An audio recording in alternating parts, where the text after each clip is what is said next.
जब से तुम मेरी जिंदगी में आए हो मैं खुद को बहुत बदला बदला महसूस करती हूँ। अच्छा, वो कैसे?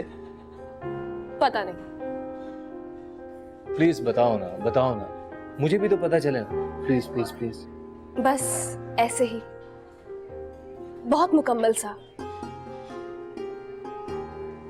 जैसे सारी कमियां पूरी हो गई हों, जैसे कुछ बोझ उतर गया हो सर से। अरे ये तो बहुत अच्छी बात है। तुम्हें पता है, मुझे अपना आप बोझ लगने लगा था।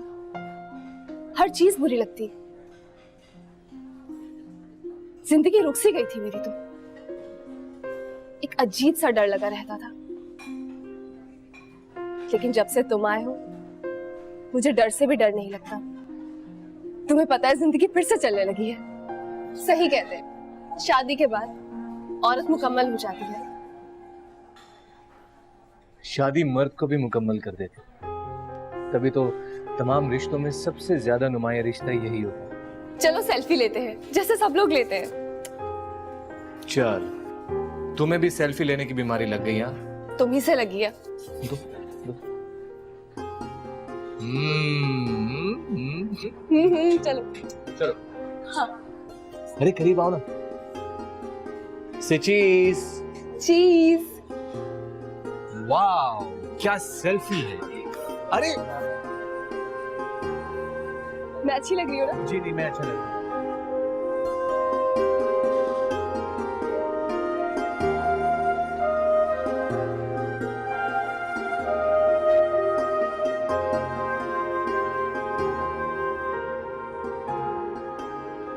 देखिए भाई, दोनों घरों में रिश्ता तय हो गया था। उसूली तौर पर तो आपको मुबारकबाद देने के लिए, रस्म करने के लिए घर आना चाहिए था, लेकिन आप नहीं आई। मैंने इस रिश्ते के लिए हाँ कर दी है। ये काफी नहीं है तुम्हारे लिए? ये तो आप बताएंगी ना कि ये काफी है या नहीं। अब मुझे देखें, अकबर और मदिया को कोई जोड़ है? लेकिन मैंने उनका रिश्ता कर दिया ना। है? मुझे सुमैया ने नहीं बताया था। अगर पहले बता देती तो मदिया के हाँ करने के लिए मैं 100 बार सोचती।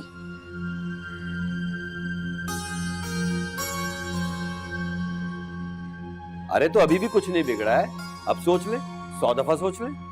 नहीं, जो बात तय हो चुकी है सब कुछ वैसे ही होगा। और अम्मी ने कुछ नहीं सोचना, ना मेरे बारे में ना आप ही के बारे में। आप बताएं कैसे आना हुआ? शादी की तारीख तय करने के लिए आया था। मैंने सोचा कि दोनों बहनों की रुखसती एक साथ हो जाए तो बहुत अच्छा रहेगा। आप क्या कहती हैं? नहीं, ये कैसे मुमकिन है? मैंने आपको पहले भी कहा था, ये ऐसे नहीं हो सकता। पहले आप ही की शादी होगी, फिर उनकी सारी जरूरतें पूरी होंगी, तब होगा सब। लेकिन कुछ नहीं। ये शादी का फैसला मेरा अपना है और मैं इसमें पछताना नहीं चाहती। आप मेरे फैसले की बेइज्जती कर रहे हैं। अरे नहीं, मेरी क्या मजाल, मैं तुम्हारे फैसले की बेइज्जती करूं? मैं तो बस ऐसे ही जरा बेसब्रा हो गया था। चले भाई, कोई बात नहीं। इस दफा अकबर और मदिया की शादी बहुत बहुत मुबारक हो।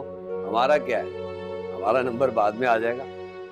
अब बिस्मिल्लाह करके शादी की तारीख भी बता दें, ताकि बारात लाने में आसानी हो ना। तुम जैसे मुनासिब समझो।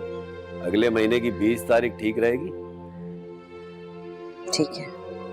बस तो ठीक है। बहुत बहुत मुबारक हो अम्मी, तुम्हें भी बहुत बहुत मुबारक हो। मिठाई का क्या है, अगली दफा खा लेंगे।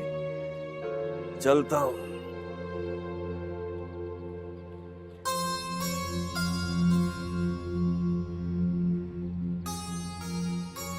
जे मैं हुंदी ढोलना ढोलना सोने दी तवीतड़ी टंग टंग टंग। अरे भाई, शोर तो नहीं मचाओ ना, खामोशी से काम करो अपना, मुझे भी काम करने दो। गाना ही तो गा रही हूँ, अब तुम्हें मेरे गाने गाने पे भी एतराज है?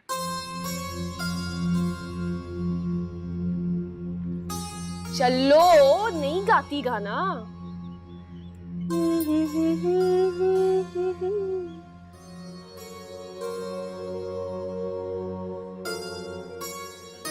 सुमैया, तुम्हें मदिया की बातें दुख पहुंचाती है ना बेटा? मुझे भी बहुत बुरी लगती है उसकी बातें। जाने दे अम्मी। तुम उसका घर बसाने के लिए कितनी बड़ी कुर्बानी देने जा रही हो। मैं सोचती हूँ उसको सारी हकीकत बता दूं। नहीं, उसे नहीं बताना। उसे पता चल गया तो उसकी तो सारी खुशी अधूरी रह जाएगी। कितनी मुश्किल से उसे खुद पे एतमाद हुआ, कितनी मुश्किल से तो वो खुश हुई है। अगर उसे ये सब पता चल गया तो दोबारा पहले जैसी हो जाएगी नहीं। और इस रिश्ते के बाद ही तो वो अपने आप पर एतमाद करना सीख रही है। उसे नहीं बता सकती, और मैं उसके लिए खुश हूं।